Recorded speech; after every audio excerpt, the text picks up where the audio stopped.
Hello everyone, welcome and welcome back to my channel. In today's video, we are going to talk about Pygmalion, which was written by Bernard Shaw in 1913. This is a comedy and social drama, but I would say the comedy is more subtle and sometimes non-existent as well. But this is more like a psychological comedy rather than haha, hee hee, loud comedy. So before we start the play, I would like to talk about the title of this play, which is Pygmalion.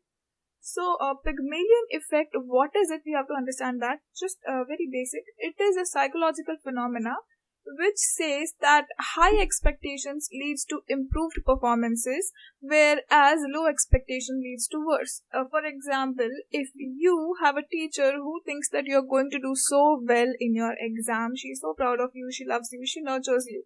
In that case, what you will do, you will have to put more efforts because you don't want to let her down, and you feel confident about yourself because your teacher likes you and she knows you can do, which helps you get more confidence. So this will help you achieve a better score in that subject. Whereas on the other side, if there is a teacher who thinks that you will not be able to get any good scores or you won't be passing this exam, what will happen to you? It will affect your mind, and then you would think that, oh, even my teacher thinks I'm no good, so how can I do well in this exam?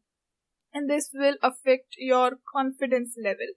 So what will happen with this? Even if you are capable of passing that exam, you won't be. So this psychological phenomena is talking about how others' expectations change your result or your outcome. This is the meaning of a Pygmalion effect. And this also is inspired by the Greek myth of Pygmalion, a sculptor who falls in love with the statue he created and then later he brings it to life. This is also a very interesting story. You should go on the internet and read about it. Now, what we see here in Pygmalion is there's a girl, her name is Eliza Doolittle. She's a very poor and uneducated flower girl. She sells flower on the streets. She talks how poor, uneducated people talk. She has a distinct tone, accent of talking, which is not very flattering, not very much liked by the people. And that's why she has been classified as an uneducated poor girl. So now no one has any expectations from her, no one cares about her, she's as good as non-existent. And then suddenly in her life, Professor Higgin comes and he is as good as a jerk, you can say. He's very rude, he's very bad-mouthed, and he says whatever he wants and he doesn't care about anyone else's feelings. But he comes to his life, and then for his own benefit or for his own fun, he decides to change Eliza Doolittle. And then how these events will unfold is what we get to see in this play. So, as usual, what I'm going to do is talk about the characters. In a very brief, I will give you 2 to 3 lines description of each and every character, so you get to know how to describe these characters, and also you will get to know about these characters a little bit, because definitely we are not reading the whole drama rather than just sticking to the gist of it. So this play actually is a social satire that explores the themes of class, language, and identity. This line you can put wherever this question of Pygmalion comes. Any question comes, you can definitely put this line. So let's start with the characters. Let's start with Eliza Doolittle. She is a poor, uneducated flower girl with a Cockney accent. Eliza is determined to prove her life and seeks help from Professor Higgins to transform her speech and manners. She is also kind of the protagonist of this. So Professor Higgins is our second character. He is a renowned phonetician and he has a very condescending manner, which means he does not consider other people's feelings or their thoughts anything. He just thinks about himself. He also takes on the challenge of transforming Eliza's speech as a bet with Colonel Pickering. Our third character is Colonel Pickering. He's kind and courteous linguist who treats Eliza with respect and empathy. He becomes Higgins' companion in the experiment. Then we have Mrs. Higgins. Definitely this sounds like it's Higgins' wife, but no, Higgins kind of has an aversion towards women in general actually. He seems like to have not to yet cut his umbilical cord with his mother. So his mother is Mrs. Higgins. She is refined and sophisticated. She offers a contrasting perspective to Higgins' behavior and provides support to Eliza when needed. And then we have our last two characters. One is Alfred Doolittle. He is Eliza's father. He's a dustman with a carefree and humorous attitude. He becomes the subject of social experiment when he's transformed into a gentleman by unexpected inheritance. This is also a very funny part of this play. And then last we have Mrs. Pierce. She is Professor Higgins' housekeeper who is strict and disapproving of Higgins' behavior. She becomes a motherly figure to Eliza during her transformation. So before I start with all the acts, in total we have about 5 acts. We have 5 acts in this play. But before I start with it, I will just say that this play has Eliza as the center. So all these 5 acts have actually talked about how Eliza has transformed. So I will just give you a gist of what each act signifies or talks about. So Act 1 is the introduction of characters and the bet between Higgins and Pickering to transform Eliza. Act 2 is where Eliza's transformation begins and she struggles with Higgins' teaching methods. Act 3 is Eliza's success at a social event followed by a confrontation with Higgins. Act 4 has Eliza's realization of social discrimination and her decision to leave Higgins. And finally, Act 5 is when Eliza returns, asserting her independence and the play's resolution. So you see how it is revolving around Eliza, like all the way we can see what she's going through, what's happening to her. As usual, I would also give the quotes by the end of the play, but I will start with the acts and the story of and the plot of the play. Before that, I would just like to request you guys to subscribe to my another channel where I talk about job opportunities in aviation, as I used to work with Kidai Airways. I have worked for about 6 years and I do have some good stories and experience to share with you, and I can also help you with the job opportunities if you would like. So if you don't mind, just take a couple minutes of your busy schedule and you can check my channel. If nothing, at least just watch one video or just put it on play and subscribe to the channel. This would help me a lot because as you can see, I'm still growing this channel, but this other channel I can share more stories and do other things, because this channel, it is kind of all about English and literature. So that one is more of my personal channel where I can share my personal experience and everything. It would really help me and I would really be glad if you were able to subscribe to the other channel. Let's just start with the summary of Pygmalion. So as we know, Act 1 was all about the introduction of all these characters and the bet, which was the main, which was the center of this play. So this play actually opens in Covent Garden in London, where Eliza Doolittle, she is a poor and uneducated flower girl. She meets Professor Henry Higgins, a renowned phonetician. So how they actually meet? Bernard Shaw, what he actually did, he did not just introduce the people with their names, but rather he started introducing them with the flower girl was there, and then the linguist was there. He seemed to have writing something in his notepad, and then this lady and her son and his sister. So this lady with her son and daughter, they were in the rain and it was raining and they were looking for a taxi.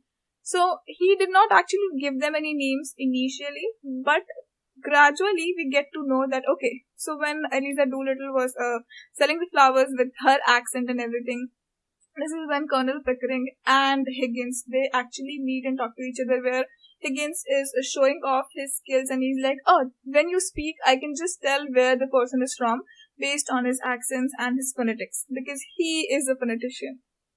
So now with this, Colonel Pickering, who is a fellow linguist, he challenges Higgins to transform Eliza into a refined lady by teaching her proper speech and manners. This is where the bet starts, and Eliza, who is actually eager to improve her life, she seeks Higgins to help to speak like a lady so that she can get a job at a flower shop. Because right now she's selling flowers on the streets, which is not helping her much financially either. So if she can learn how to talk like a fulfilled woman, a very high-class, elite woman, I would say. So that would help her a lot, and then she can maybe make more money. So she decides to seek help from Higgins. Now what happens is Higgins and Pickering, they take Eliza to Higgins' home, where the intense training begins. But the thing is, she she's struggling internally and externally. The first thing is Higgins. If we talk about like the outer circumstances, the environment, Higgins is not very kind to her. He, as we know, is a very condescending person. He's very rude, and he doesn't care about how she might feel. He even calls her like this: she's wood, or she's as ugly as a wood, or she is as ugly as a cabbage. Like, she will say whatever he wants, whatever is coming in his head. He doesn't have a filter to his mouth. And when Eliza struggles to pronounce the words correctly, he's frustrated. And then Higgins has a very harsh teaching method which annoys her even more. At this difficult time, Higgins' housekeeper, which we have read about before, Mrs. Pierce, she's the one who actually supports Eliza. She gets her proper clothes, because when she actually came to his house, she was dressed like a street girl would, like she was selling flowers on the street. So that's how she was dressed, like a poor girl. So this lady, she bathes her, she cleans her up, she does her hair, and she like teaches her how to be a woman in not the way where Higgins teaches her, but in a different way where she learns what are the manners, how you should not behave now that you are not a woman or not a girl who's wandering off the streets. So Eliza is eager to improve her life, and so despite the challenges, she shows determination to succeed, and her progress surprises everyone. So we have completed Act 1, where she has been given the opportunity to learn to behave like a lady, and we see Act 2, where she is finally in the home and the training begins, and then she has this transformation where now the transformation is going on. Now we start with Act 3, where several months have passed, and now Eliza's transformation is almost complete. She can now speak eloquently and behaves like a refined lady. So, see, even if I do speak in a very elite manner, even if I have a very good English communication skills, or even if I do speak very fluently, but if I sit there picking my nose, you wouldn't say I'm a lady. Or if I don't sit in a certain manner, like how ladies are supposed to be seated. At least now in 2023, it's different, but especially imagine in 1900s when this play was written. If a lady is sitting not crossing her legs or in a ladylike manner, she wouldn't be considered as a lady. So it's not just about how she talks, but also about how she eats, she sits, she stands, how she carries herself. So now, these all things were taught to her, and she was taught to behave like a refined lady. So now what Higgins does, Higgins and Colonel Pickering, they decide that they will take Eliza to a social event, and then they will see if anyone can actually find out that she has a mystery behind her life, or she has been something else which she's not now. So at the social event, Eliza impresses everyone, including Higgins and Pickering, with her impeccable manners and speech. She is like astonishing everyone. Everyone has become a fan of her. She's beautiful. She takes care of her. She has manners. She's polite. She speaks very well. She's amazing. But then when they come home, Higgins takes credit for Eliza's success and neglects her feelings, and leading it to a heated argument between them. How does this happen? When they come home, these three, they start to talk about, okay, so how amazing was the event, how everyone was thinking and talking about Eliza. And this Eliza, she's kind of pissed because he's taking all the credit. It's like he's putting Eliza's efforts next to zero. He thinks that because he is the one, he did everything, Eliza has now become a perfect woman. And he doesn't consider anything which Eliza has put those efforts. And also he's kind of annoyed at not being able to find his slippers. Yes. So Eliza has achieved something so important, and he's kind of worried about his slippers. So at this place, Eliza feels like really out of place, and she's also having thoughts about what is she going to do now that they have completed this project. Now what is going to happen to her? Is she going to go back? What is going to happen to her? So with this, she brings the slippers and then she puts it near to him, and then he doesn't even realize that she's the one who brought those slippers, and he just thought that, oh, they just came out of nowhere. So he actually ignores Eliza's existence at all, altogether. Like, he doesn't consider Eliza to be there, and then he and Pickering, they just start to talk about things, ignoring Eliza totally. I think they did not do it on purpose, but it just came on to Eliza as she did not exist in that room, or she wasn't a part of that conversation. So now with this, Eliza is really angry, and then they have this argument where Eliza says that I am not even one bit more important to you than your slippers. I'm as good as these slippers. This is my value in your life. With this, the Act 3 ends, and then we have Act 4, where Eliza's triumph is short-lived as she realizes she still faces social discrimination due to her working class background. She is feeling used and unappreciated. Eliza contemplates leaving Higgins and starting a new life. So now what happened is, till now, what we have seen is that Eliza was with him. She was living there with those two gentlemen and the maid. And she was eating good food, she had good clothes, she had something to work on. But now that she has already achieved, she has completed the project, she has finished it. Now what's going to happen? She has to go back to become a working class woman, right? Because she used to sell flowers, she has to go back there. But now that she has been used to this lifestyle for so long, and now that she has learned those manners and everything, if she goes back to her living on the street kind of lifestyle, is it going to help her? Are the people going to accept her for that? This is when she realizes that there is still discrimination because of her working class background. She's not a lady, she's not a duchess, but she's a working woman, she's a working class woman. So now she's feeling very used and unappreciated. She is highly contemplating of leaving Higgins and then starting a new life. This is where Mrs. Higgins, Henry's mother, Professor Higgins' mother, she intervenes, and then she led the men to begin to recognize the impact of their actions on Eliza.